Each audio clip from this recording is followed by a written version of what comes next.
Mummy जी, कब तक यूं बैठे रहेंगी? आरती ने चाय का भगोना चूल्हे पर चढ़ाते चढ़ाते हाक लगाई। रसोई में तनिक मदद कर दीजिए, और ना सही तो सोनू को ही खिला लीजिए। बरामदे की चौकी पर बैठी संध्या जी ने अखबार की पुर्जी मोड़ी, आंखें उठाई, किंतु होठ तक सीले रहे। आरती फिर गरजी, मम्मी जी जवाब तो दीजिए, या आज सब उपवास रखेंगे? संध्या जी ने कनखियों से बहू को देखा और फिर नज़र झुका ली। झुंझलाकर आरती ने सोनू को बाहों में लिया और सीधे शयन कक्ष पहुंची। पति संदीप अभी अभी शेव करके निकले थे। उसने बच्चे को उनकी गोदी में लगभग गिराते हुए कहा, संभालिए इसे, या तो पार्क घुमा लाइए या ठीक से बैठाइए। मैं अकेले खाना बनाऊं कि इसे बहलाऊं? संदीप ने सोनू के गाल थपथपाए। इतने गुस्से में क्यों हो आज? पूछो अपनी मम्मी से। आरती बोली। ना रसोई में हाथ बटाए, ना बच्चे को देखे, पता नहीं क्या रोष है। कुछ देर बाद संदीप बेटे को लिए माँ के कमरे पहुँचा। मम्मी, तबीयत तो ठीक है?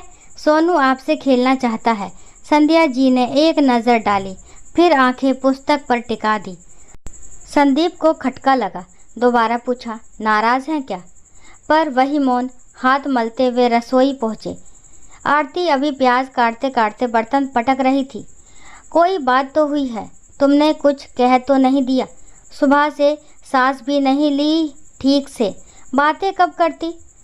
आरती ने झुंझलाकर कहा। और अब मुझे मत रोकिए, मसाले तक ख़त्म है। अभी गरम मसाला लाया था। इतना जल्दी? सब मैं ही खा जाती हूँ ना। बात बात पर तनातनी बढ़ती गई। संदीप बहस से बचते बचाते सोनू को पार्क ले गया। जाते जाते कहा, लौटते वक्त मसाला लेता आऊँ। रसोई में अकेली आरती को लग रहा था सास ने मानो हड़ताल कर दी हो। उसके भीतर की कुंठा आवाज़ों में फूट पड़ती। ढक्कन पटके जाते, तवे खड़खड़ाते जाते। वह मन ही मन बड़बड़ाती, जब से मम्मी जी आई हैं खर्च बढ़ गया, मसाले गायब। पता नहीं देवरानी के घर क्या क्या भेज आती होंगी।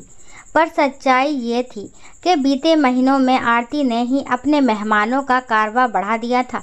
सहेलियां, मायके के रिश्तेदार सब आते, स्वादिष्ट पकवान उड़ाते। जिस दिन सास चुपचाप मदद करती थी, श्रेय हमेशा आरती को ही मिलता। और कहीं कमी दिखे तो रोष संध्या जी पर। पिछली रात संध्या जी ने गलती से बहू का फ़ोन वार्तालाप सुन लिया था। आरती अपनी माँ से कह रही थी, जब से मम्मी जी आई हैं बरकत ही गायब है। सारा सामान उठा उठाकर छोटे वाले को देती रहती हैं। वह वाक्य सीधा तीर बनकर सास के सीने में उतर गया। पूरे जीवन की ईमानदारी, त्याग, बड़े बेटे के घर का सपना, सब पर जैसे एक अनचित ठप्पा लग गया था। तभी संध्या जी ने तय किया, बस अब ना रसोई में कदम रखूंगी, ना सोनू को संभालूंगी।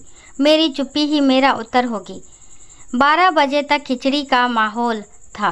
संदीप पार्क से लौटा, थका मांदा। आरती, खाना लगा दो, और अब सोनू तुम्हें संभालना होगा। पहले मम्मी जी को बुला लीजिए। आरती ने ताना कसा, खाना खा लेंगी तो मैं भी निपट जाऊं। ठीक उसी वक्त संध्या जी कमरे से निकलकर बरामदे में आई, हाथ में छोटा सा पिट्ठू बैग, आंखों में दृढ़ निश्चय।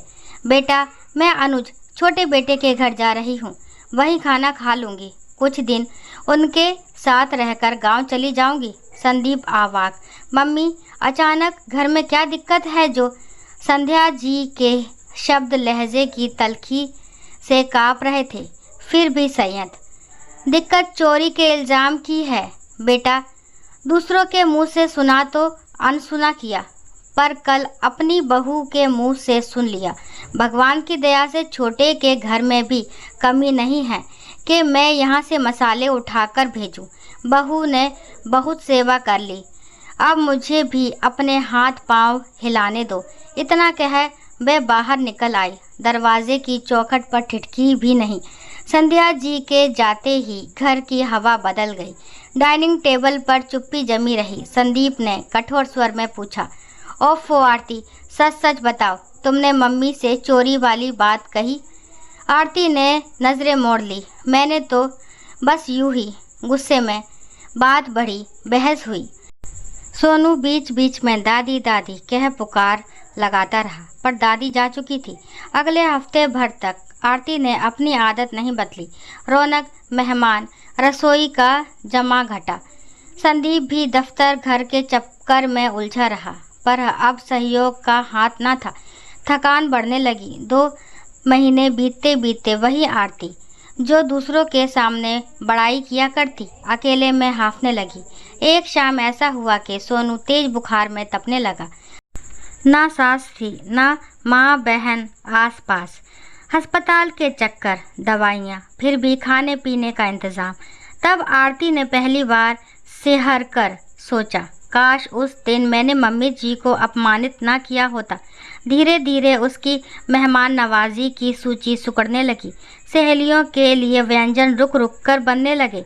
फिर भी जो कुछ बचता वह अतीत की तरह ही जल्दी चुक जाता।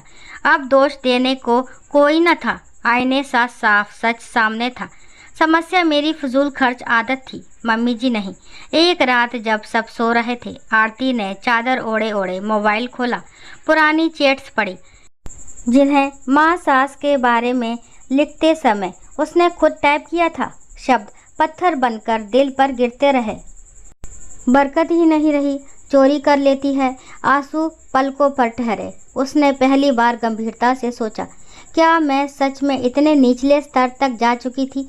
संदीप के खर्राटों के बीच उसने दबी आवाज़ में सिसकना शुरू किया। उसी सिसकी के साथ दर्द की गहराई खुली और शायद प्रायश्चित का पहला बीज वही रोपा गया। दोस्तों, आशा करती हूँ ये कहानी आपको ज़रूर पसंद आई होगी। अगर कहानी पसंद आती है तो प्लीज़ मेरे चैनल को लाइक, शेयर, सब्सक्राइब करना ना भूलें। और इस कहानी के बारे में आपके जो भी विचार हैं प्लीज़ इस कमेंट में ज़रूर बताएं। और कहानी आपको कैसी लगी ये भी ज़रूर बताएं। और कहानी को लास्ट तक सुनने के लिए थैंक यू। राम राम, राधे राधे।